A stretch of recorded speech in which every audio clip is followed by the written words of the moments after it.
Amis picheurs, bonjour, bienvenue dans ce nouveau numéro de Chiasse et Piche. Aujourd'hui nous allons aborder le thème de la piche de la binouse. Donc petit clin d'œil à mes amis Eric et JP et Mimiche également. Voilà. La binouse, comme chacun le sait, est un houblonidé très répandu. Sa zone de répartition géographique correspond à peu près à la totalité des terres émergées du globe. Sa pêche est effectuée principalement en fin de matinée ou en fin d'après-midi. Donc nous allons étudier ça de plus près. Alors au niveau du matériel, ça reste relativement simple, n'est-ce pas? Nous allons donc avoir une canne. Moi personnellement j'utilise des cannes de 3,50 m avec un moulinet monté dessus bien entendu. J'utilise également du fil en 30 ou 35 centièmes parce qu'il faut quand même être monté assez sérieusement. Ensuite, j'allais dire, il faut également des olives. Alors peu importe que ce soit des olives classiques, que ce soit des olives différentes, tout c'est d'avoir une plombée suffisante pour rester à peu près au niveau du sol. Ensuite, nous avons un émerillon que nous allons monter en dessous, puis des triples. Alors ça marche aussi avec un hameçon simple, hein. Alors ne vous tracassez pas si vous n'avez pas de tripes sous la main, ça marche tout aussi bien. Quelques petits élastiques qui vont nous servir, je vous expliquerai pourquoi ensuite. Et après nous avons les leurres, donc les leurres qui peuvent être de couleurs et de formes tout à fait variées. Moi personnellement j'aime bien utiliser un leurre doré qui a tendance à attirer plus facilement la binouse. Voilà.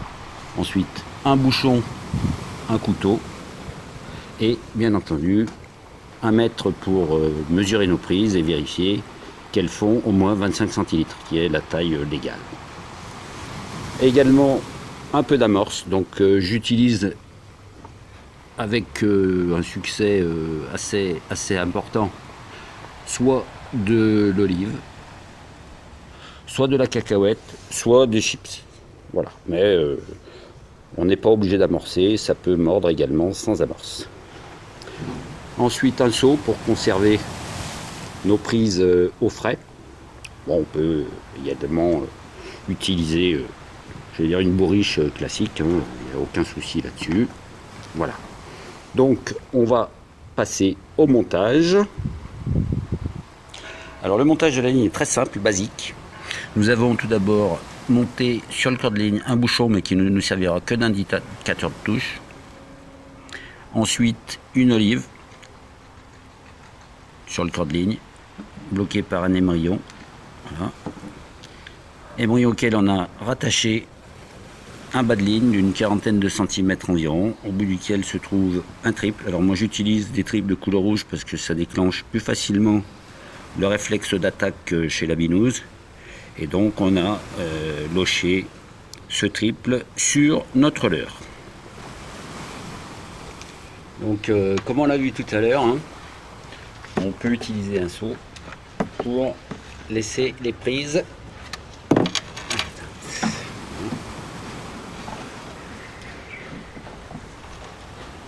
On va récupérer un peu de flotte, n'est-ce pas, pour pouvoir laisser nos prises un peu au frais. C'est important de les mettre un peu au frais, hein, parce que pour la conservation c'est quand même bien meilleur. Après si vous avez une glacière bien entendu c'est aussi très bien.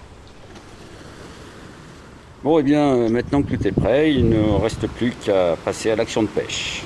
Donc là encore rien de très compliqué. On va jeter notre ligne et attendre la première touche.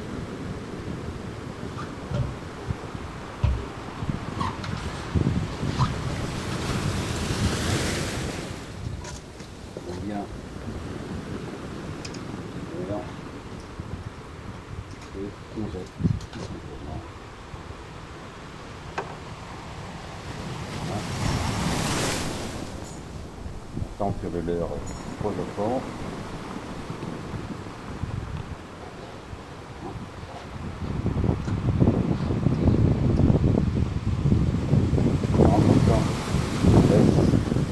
On laisse le pick-up ouvert et on bloque le fil dans le petit élastique. Voilà. Et là maintenant, il n'y a plus qu'à attendre un départ.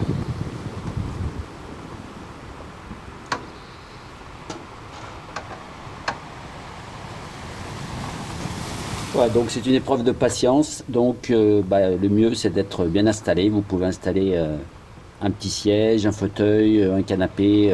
Tout est toujours très très agréable à utiliser pendant cette série de piches, n'est-ce pas, qui peut prendre quand même un peu de temps. Ah, je crois qu'on a un départ. Donc on laisse partir, mais c'est pas la peine d'attendre trop longtemps. De toute façon, on va passer au ferrage. Donc je referme le pick-up. Voilà, je reprends mon fil. Et là, hop, je ferre. C'est bon, j'en tiens un là. Oula, ça doit pas être mal. Oula, ça doit être bon. Allez, on essaie de travailler un peu. C'est joli, ça a l'air joli. Hein. Hop. Hop, c'est bon, je sens qu'il commence à fatiguer. On va le faire revenir doucettement. Hop. On le ramène. Oh, il repart encore une fois. Hop, hop, hop, hop. Ah, ça va être bon, on le ramène. Voilà, il est fatigué. Il semble que je le fais. Voilà, super. Donc, voilà notre première prise de la journée. Oh, ça a l'air d'être maillé. Hein. Donc, on va vérifier tout de même.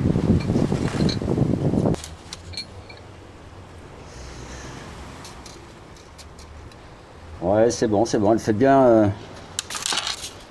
Elle fait bien 25 centilitres, donc c'est déjà une belle binouse. Voilà. Et c'est la première de la journée. Donc j'espère que les prises vont s'enchaîner à un bon rythme pour qu'on passe une fin de matinée agréable. Voilà, comme vous pouvez le constater, c'était une belle matinée de piche. Hein, donc avec quelques prises de taille moyenne et très beau spécimen. Donc il ne reste plus qu'à ramener ça à la maison afin que Bobonne nous le prépare. Et puis voilà. Donc écoutez, j'espère que vous avez passé un bon moment avec nous. Voilà, Bobonne nous a préparé la piche. Donc oui, on peut être picheur et gastronome à la fois. Donc bonne dégustation. Voilà, c'était délicieux. Donc, plaisir de vous retrouver sur Chiasse et Piche. À bientôt.